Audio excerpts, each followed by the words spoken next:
एहसास।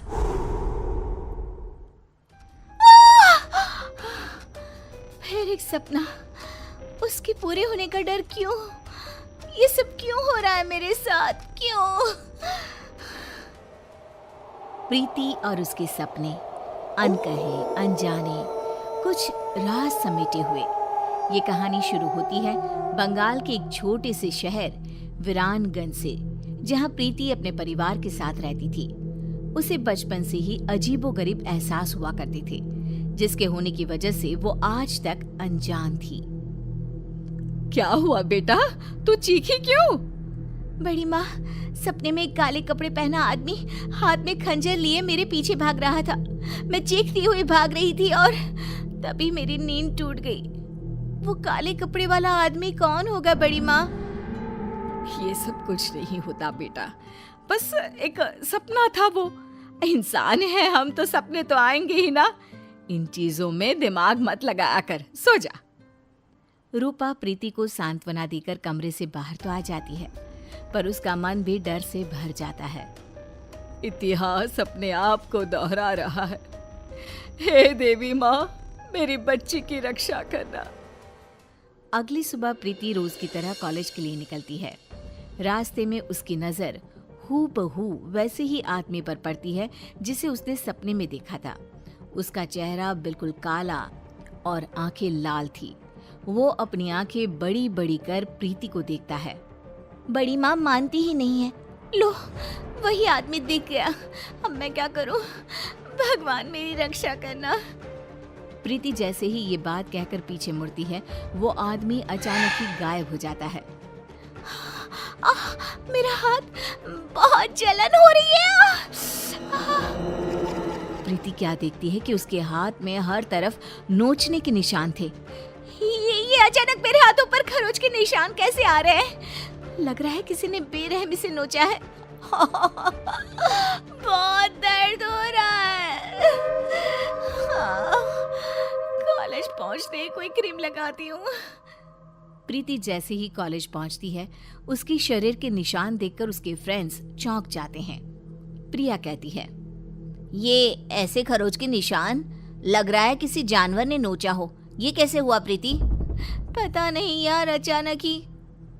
ऐसी खरोंचें तो अक्सर किसी बुरे सांप के छूने से आ जाती हैं प्रीति। क्या यार, तू भी इसे डरा रहा है? अरे लग गई होगी कोई चोट। कोई चोट नहीं लगी मुझे। शिवम सही कह रहा है। मुझे रास्ते में एक अनजान शख्स दिखाई दिया और उसे मैंने सपने में भी देखा था। फिर अचानक ही वो कहीं गायब हो गया और मेरे शरीर पर ऐसे निशान आ गए। तुम्हारी बुआ के साथ भी कुछ ऐसा ही हुआ था ना? हाँ, पर मैं नहीं जानती ठीक ठीक कि क्या हुआ था। बट शायद मेरी ही उम्र की रही होंगी। मेरी तरह वो भी घटनाओं के होने से पहले उनको महसूस कर लिया करती थी। फिर एक दिन उन्होंने कुछ देखा और फिर वो कभी उठी ही नहीं। बस इतना ही जानती हूँ मैं। तुम लोग ये सब क्या लेकर बैठ गए? प्रीति को दवा लगा दो पहले, और चलो हम लोग कॉलेज के बाद कहीं घूमने जाते हैं, मजा आएगा। प्रीति का मूड ठीक करने के लिए कॉलेज के बाद सभी घूमने निकल पड़ते हैं। सड़क दोनों तरफ से पेड़ों से घिरी हुई, एक ऐसा सफर जो सबका मन मोह ले। रास्ते में प्रीति की नजर एक हवेली पर पड़ती है। चलो ना, यहीं चलते हैं, खंडर सा भी है, मजा आएगा। पुरानी चीजें देखी नहीं कि प्रीति का मूड चंगा हो ही जाता है। अच्छा है, चलो वहीं चलते हैं। तीनों गाड़ी से उतरकर उस हवेली में जाते हैं। 1912। 1912? ये क्या है? पता नहीं, दिमाग में ये नंबर आया। छोड़ो, मैं तो कुछ भी कहते रहती हूँ। अंदर चले।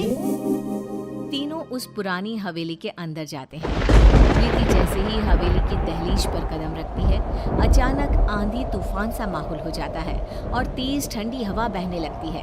प्रीति के शरीर के खरोच के निशान वापस से हरे हो जाते हैं। ये निशान बहुत जल रहे हैं। मौसम के बदलते हुए रुख को देखकर सभी फौरन अंदर हवेली में चले जाते हैं। अंदर तीनों इधर उधर घूमने लग जाते हैं। तभी प्रिया के हाथ एक नेम प्लेट लगती है जिस पर 1912 ही लिखा हुआ था। प्रीति देख, इस नेम प्लेट पर क्या लिखा हुआ है?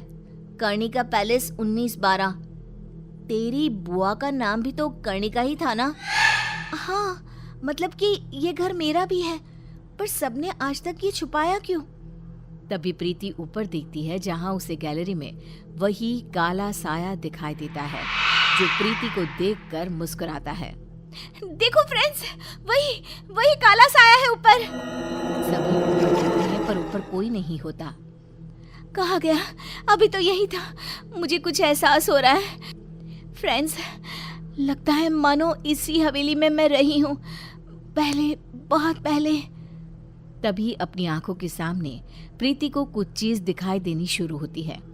वो देखती है कि उसकी बुआ उसी अनजान आदमी के साथ कोई तंत्र साधना कर रही है। तुमने जो कहा मैंने किया ना, अब तो मुझे जाने दो ना। नहीं कर्णिका, अब तुम पूरी तरह से मेरी हो। ये कहते ही वो आदमी कर्णिका को छूता है और कर्णिका का शरीर पूरी तरह काला पड़ जाता है और वो मर जाती है और वापस से प्रीति को सब कुछ पहले की तरह नॉर्मल दिखने लग जाता है। ये सब क्या है?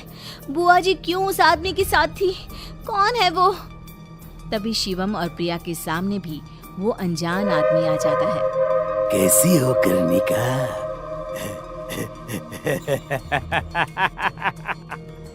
प्रीति के रूप में फिर से पैदा हुई तुम, पर देखो देखो किस्मत वापस मेरे ही पास आ गई ना। मैं कर्णिका?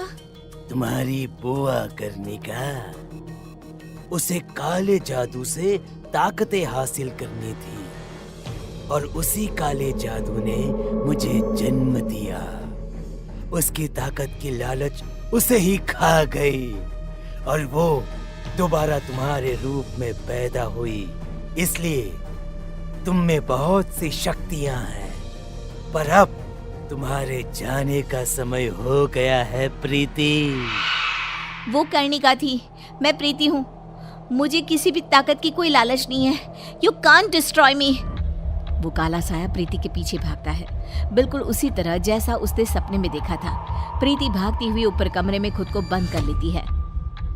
आज मेरा सपना ही मुझे बचाएगा।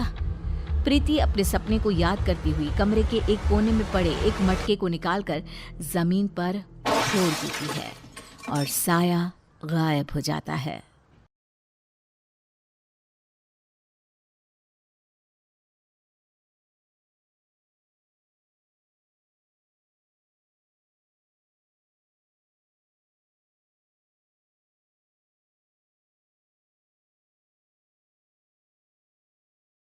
जब मोबाइल ऑन करें, खेल नया हम लाएं, फ्री फायर की दुनिया में सबको हराएं।